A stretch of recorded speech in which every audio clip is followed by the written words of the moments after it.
Brought to you by NVC bearing, भारताची पहिली bearing उत्पादक।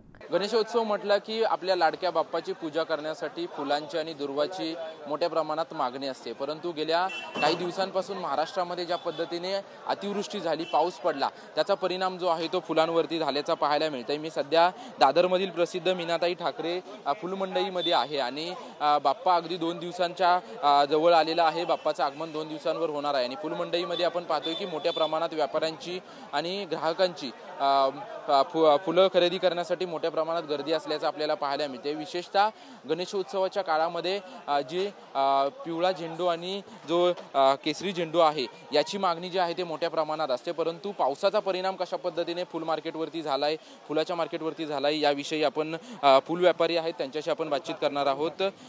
काका, फुलांची मागणी कशा पद्धतीने आहे? दोन मधू काकडे काय झालं, महाराष्ट्रात मर्यादेपेक्षा जास्त पाऊस पडला ना, त्यामुळं काही माल प्रमाणात 40% 50% माल खराब झाले। जे माल चांगले नवीन लागवडीचे उरलेत ना, त्याला चांगला भाव मिळून झेंडू 100 रुपये 80 रुपये 120 रुपयापर्यंत जातोय। शेवंतीची आम्ही कमी 160 200 पर्यंत 240 पर्यंत जाती।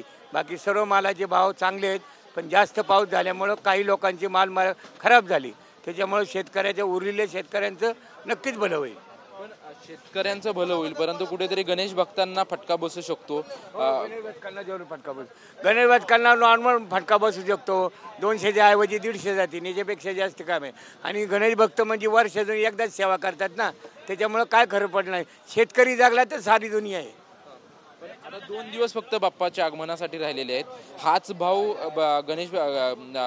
गणेश ज्या दिवशी बाप्पाचं आगमन होणार आहे त्या दिवसापर्यंत हाच फुलांचा भाव राहणार आहे की भाव बदलेल वगैरे? हॅलो, सोमवार मंगळवार हात राहील, बुधवारी थोडा कमी होईल, आगमनच्या दिवशी कमी होईल। म्हणजे मेन गिरायक मोठे होलसेलर आहे, जास्त घेणार आहेत ना, ते अगोदरच 2 दिवस घेऊन जातात। म्हणजे आज उद्या आणि परवा जास्त बाजार आहे, बुधवारी थोडा कमी होईल। नक्कीच आपण या ठिकाणी पाहतोय की बाप्पाच्या आगमनाच्या दिवशी थोडासा भाव फुलांचा कमी होऊ शकतो, असं फुल व्यापारी सांगताना आपल्याला पाहायला मिळत आहेत। आणि फुलांची मागणी जी आहे ती मागणी मोठ्या प्रमाणात आहे,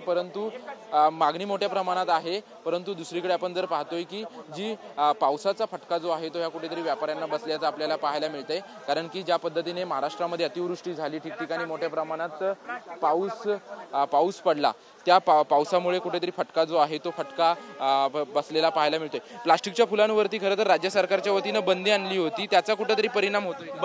प्लास्टिकच्या फुलामुळे शेतकऱ्यांचं पूर्ण वाटोळं झाले।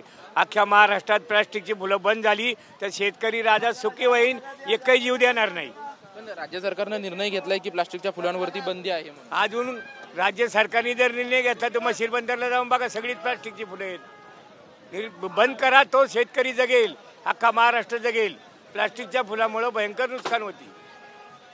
नक्कीच आपण पाहतोय की राज्य सरकारच्या वतीनं प्लास्टिकच्या फुलांवरती बंदी घालण्यात आली असं जरी सांगितलं असलं तरी अजून देखील ही प्लास्टिकची फुलं सुरू आहेत असं देखील त्यांचं म्हणणं आहे आणि ही कायमस्वरूपी बंद करावीत अशी मागणी जी आहे ती या व्यापाऱ्यांकडून केली जाते।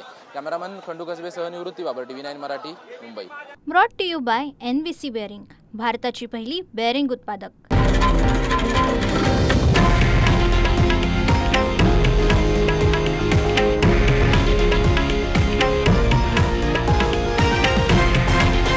हे आहे देशातील नंबर 1 न्यूज नेटवर्क आणि आपण पाहत आहात TV9 मराठी, एकमेव।